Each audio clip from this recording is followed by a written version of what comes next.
BC Wildfire Service Fire Services is responsible for the delivery of structure protection and structure defense, as well as the provision of mass water in the wildland-urban interface. My name is Brian Hutchinson. I'm the Superintendent Provincial Operations for Fire Services with BC Wildfire Service.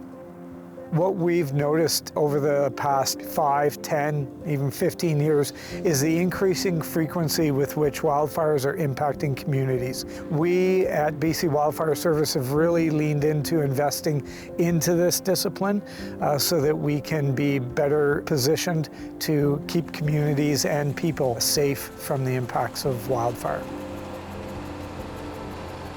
So structure protection is where we're able to deploy resources into the field that specifically build out protective elements around structures. That's hanging sprinklers, putting in place water supply. And then the structure defense side of it is where we deploy fire engines, water tenders, and command and control to actually deal with fire that is moving into a community and impacting those structures. So one's a very defensive operation in terms of pre-planning and pre-establishing resources in the field, where the other is more of an offensive stance in terms of actively engaging with the fire as it's moving into the community.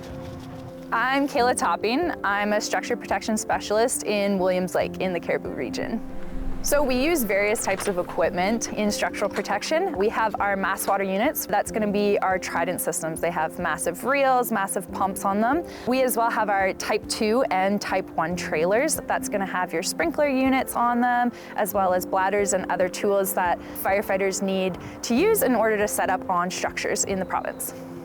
We rely on basically an agricultural style sprinkler. We have specialized mounts that we can place in the ground, we can attach to buildings in different locations. And ideally, we want to alter the humidity, raise the humidity around these values. So when those embers come in, or if the ground fire comes in, it's a little more inhospitable for them. They can't burn long enough to transmit that energy to a structure, slows that fire progress, if not stopping it, and allows us to move resources in to finally clean it up and mop it up. For us, it's all about preparation. It's making sure that everybody is up to speed, ready to go.